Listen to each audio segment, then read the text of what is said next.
What is up, DramaCast fam? We are kicking things off with a bombshell from YouTube. Did you know they quietly changed their content moderation rules right before a major political event? We're talking about videos that might break the rules but stay up because they're deemed in the public interest. Get the full scoop on who's affected and why this matters. Next up, prepare for a gut punch. The new film, American Sweatshop, is pulling back the curtain on the horrifying reality faced by content moderators. Director Yuda reveals the psychological toll of sifting through the internet's darkest corners, and how this unseen work keeps our online world running. This is not for the faint of heart. Then, we're going international with a major move in Indonesia. The Ministry of Communication and Digital, Komdigi, is teaming up with 16 digital platforms to launch SAMAN, a system designed to aggressively tackle negative content, especially online gambling. Find out how they plan to enforce these rules and what it means for your digital space. And finally, we're dissecting the complex world of hate speech online with a deep dive into the science and politics behind moderation. From the anonymity of the digital town square to the inconsistencies of AI-driven filters, we're exploring how platforms decide what's acceptable and the real-world impact it has. Don't go anywhere. Make sure you're subscribed and hit that notification bell. YouTube's quiet rule shift sparks controversy. Did YouTube just rewrite the rules for what stays online?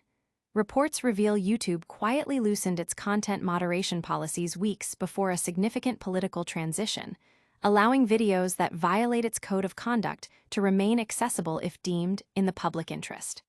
Previously, content with up to a quarter of violations could stay up. Now, that threshold has doubled to half.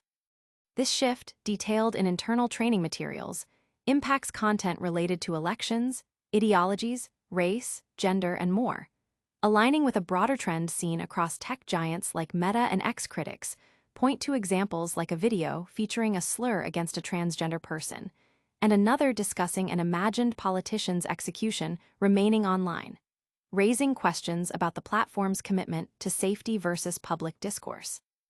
Online communities and users are buzzing with concern and debate, questioning the transparency of these changes and their implications for combating harmful content. YouTube, however, maintains that these exceptions apply to a small fraction of videos and are vital for preserving important discussions, while also reporting an increase in overall video removals. But is this a bold move towards free expression or a dangerous concession? Stay tuned as we unravel the full implications of YouTube's evolving content policies, and then we'll dive into the psychological minefield of content moderation in our next story. The human cost of your scroll. American Sweatshop reveals content moderation's dark side. Ever wonder who watches the internet's worst content so you don't have to? The new film, American Sweatshop, directed by Yuda forces us to confront the devastating human toll of content moderation. This psychological drama centers on Daisy Moriarty, a moderator whose life unravels after screening a video that appears to depict a real sexualized murder, blurring the lines between disturbing content and potential reality.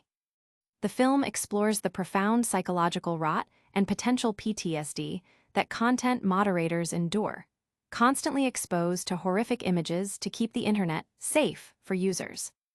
Brieswitz emphasizes that the movie focuses not on the explicit images themselves, but on their effect on the human psyche, using intense close-ups of Daisy's eyes to convey the trauma. The film questions whether AI can truly replicate the empathy and suffering required for this job, highlighting that human moderators are the unseen barrier against the internet's darkest content, often at a severe personal cost. Audiences are left contemplating the uncomfortable truth about the human suffering that underpins their daily online experience. This raw look at the unseen labor behind our digital lives is truly eye-opening. Next, we're heading to Indonesia for a major government initiative to combat online threats.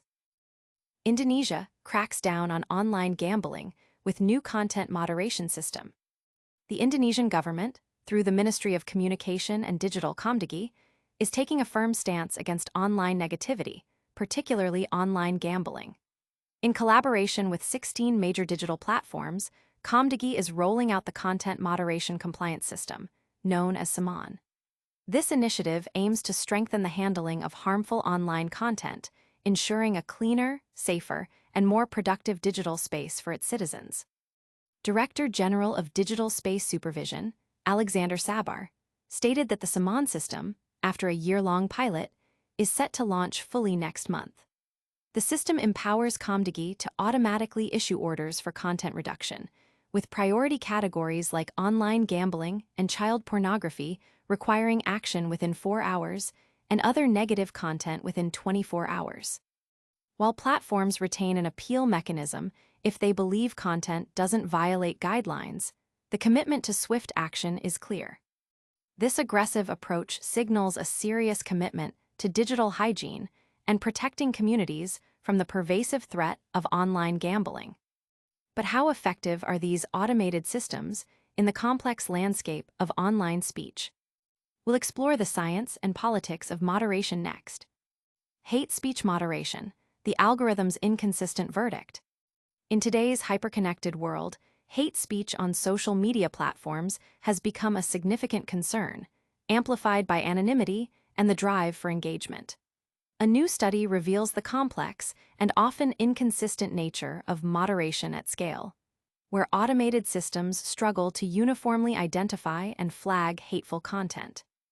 These AI-driven tools, ranging from general large language models to specialized filters, exhibit dramatic variations in classifying identical sentences, with some deeming content harmful while others consider it acceptable. The research highlights issues like overmoderation, where algorithms might flag even benign sentences if they contain keywords associated with protected identities, and bias in cross-language translation. The study tested 7 different models, finding that the interpretation of hate speech can depend heavily on the specific algorithm used, leading to unpredictable outcomes and the potential silencing of legitimate dissent alongside the suppression of hate.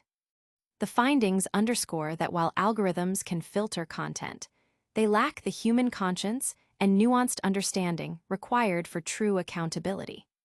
This deep dive into the digital battleground of free speech and moderation is critical. Now, let's wrap it all up with a quick recap and our full call to action. And that's a wrap on today's DramaCast.